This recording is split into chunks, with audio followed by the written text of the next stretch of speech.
We hope that you are following the Bible year reading schedule and finding yourselves in the midst of Proverbs. I believe we are reading chapter 16 today.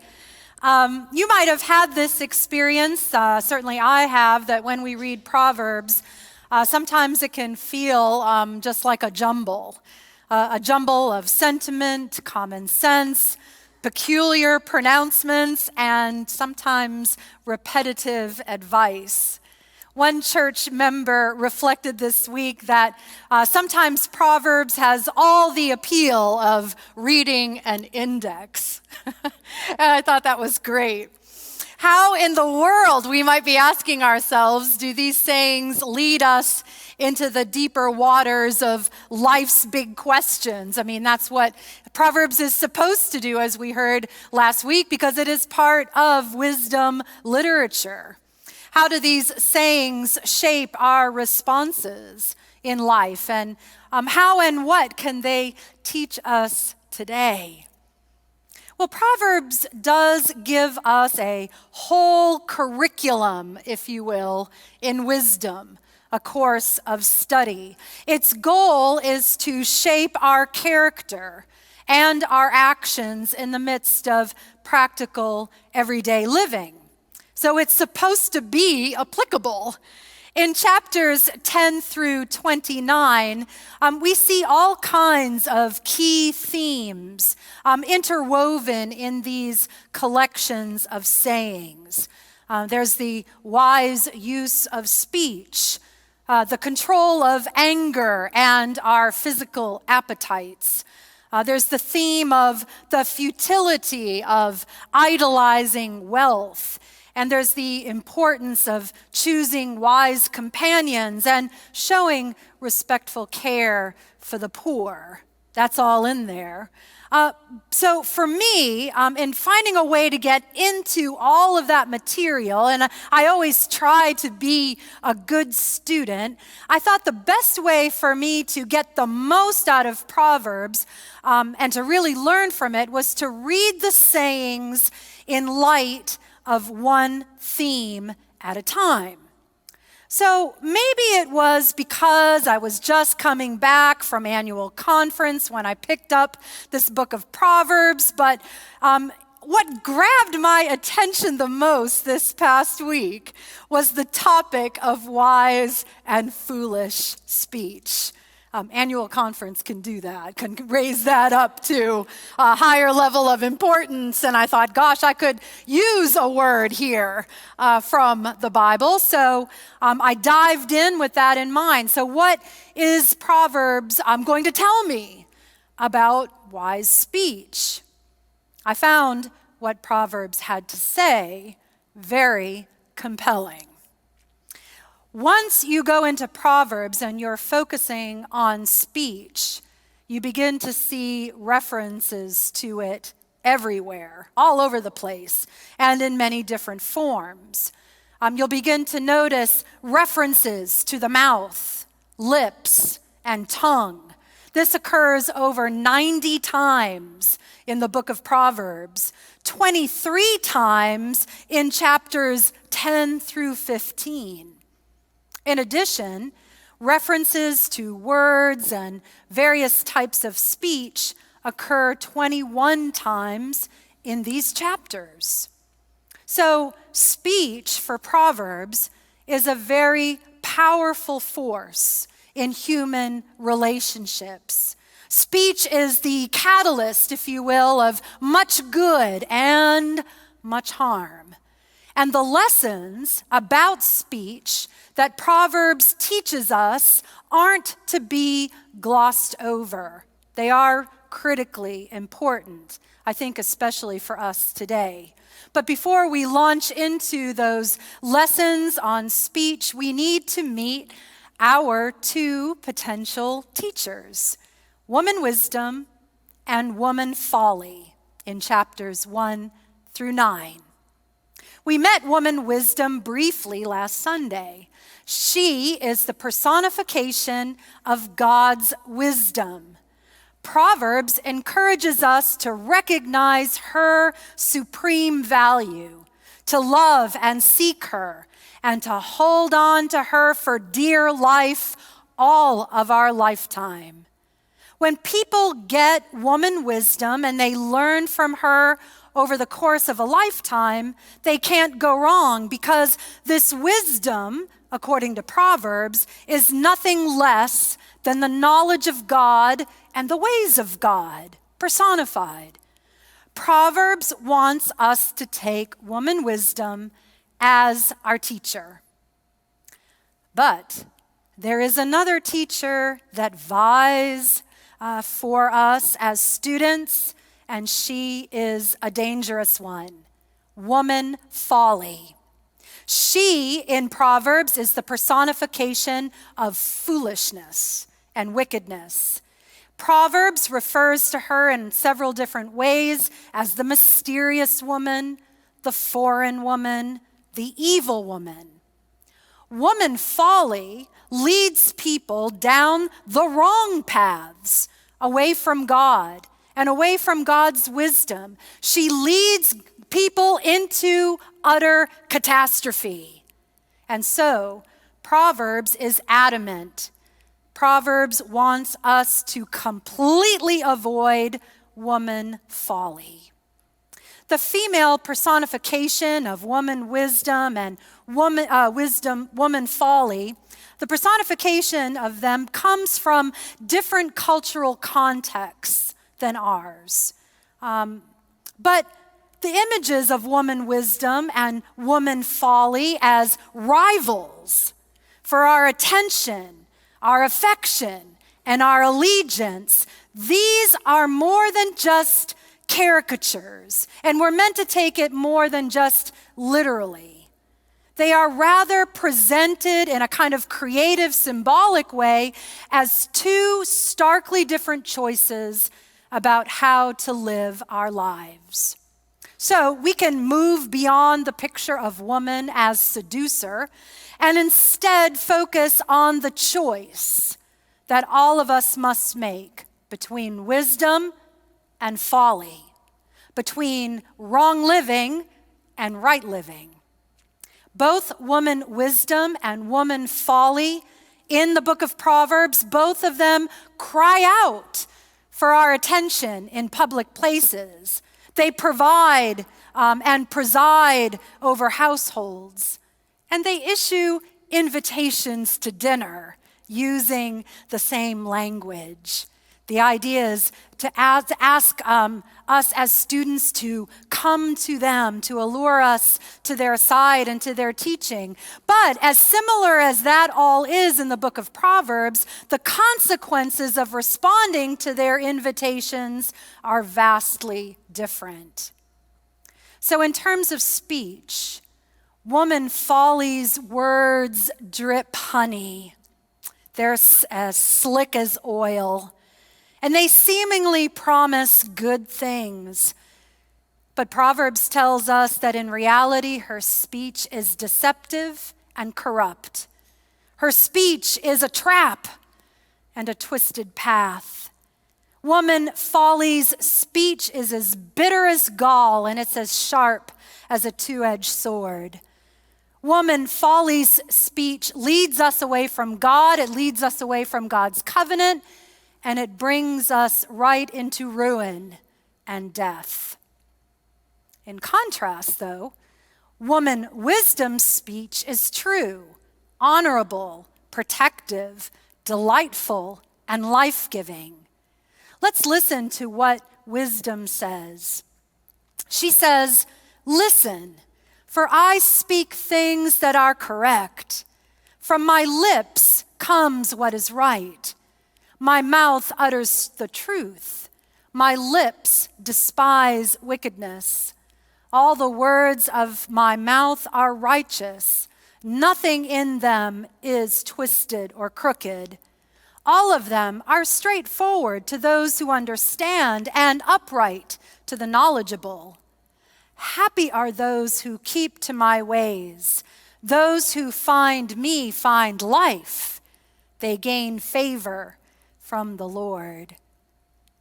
Proverbs starkly contrasts the foolish speech personified by woman Folly and the wise speech personified by woman Wisdom. And the sayings that we encounter in chapters 10 and 15 in particular, the teaching method is often to set two phrases side by side that depict opposite types of behavior. One is labeled foolish and the other wise. And the teaching method of this showing contrast, the purpose of this is to give us a no-nonsense, clear-cut presentation of the choice at hand. Will we choose wise speech or foolish? When we go into Proverbs and we distill the verses on wise and foolish speech, when we kind of look at them all together, we do get a strong sense of what each one is like, as well as what behaviors of speech we can associate them with. So, for instance, Proverbs teaches that foolish speech conceals violence, brings ruin, conceals hate. Foolish speech knows only what is perverse. It destroys neighbors and cities. And foolish speech is a death trap. Foolish speech is a stabbing sword. It stirs up conflict and anger. Foolish speech doesn't endure. It's detested by the Lord. Foolish speech gushes with stupidity, breaks the spirit, and blurts out evil. And so we can associate foolish speech with lying, deceiving, slandering, gossiping, backstabbing, insulting, mocking, scorning, scoffing, disparaging, condemning, flattering, boasting, raging, scheming, breaking confidences, bearing false witness, blurting, all talking and no listening, interrupting, making empty and false promises, quarreling, murmuring, and cursing. Whew. Wise speech, however, looks very different. Let's take a look at what Proverbs has to say about wise speech. Wise speech is a fountain of life. It shows understanding and exhibits restraint. Wise speech nourishes many people, knows what is acceptable, and keeps confidences. Wise speech heals, it rescues, it endures forever, it encourages, and wise speech calms down strife, offers guidance to neighbors, guards lives, turns people away from those death traps, enhances knowledge. Wise speech is a tree of life. It is pure. It is reflective before answering. And wise speech is responsive to instruction, to guidance, and to correction. And so we can associate wise speech with truth-telling, being honest and respectful, speaking well of others, refraining from talking about others, building up others through encouragement, affirmation, and edification, expressing disagreement with self-control, practicing patience and restraint, listening and speaking in balance, seeking mutual understanding, peacemaking and reconciling, being discerning and informed. Now, Proverbs sums up the consequences of foolish and wise speech by saying this in chapter 18. Death and life are in the power of the tongue. In the New Testament, we witness similar teachings about wise and foolish speech, especially in the book of James. And as I read the book of James this week, I was so struck by how very much James sounds like woman wisdom. He says, "Are any of you wise and understanding?" He's like crying out like wisdom in the streets. Show that your actions are good with a humble lifestyle that comes from wisdom. And then he talks about this humble lifestyle, particularly in chapter 3, with regard to speech. A major part of that humble lifestyle is a clear-eyed knowing of the danger of the tongue and exercising control of one's words. Speech matters. That truth is evident once we take a moment to reflect on our personal relationships. Think of the impact that words of encouragement and affirmation and affection have had on your lives. Those words had the power to build you up, just as quickly as words of criticism, judgment, and anger have no doubt torn you down as well.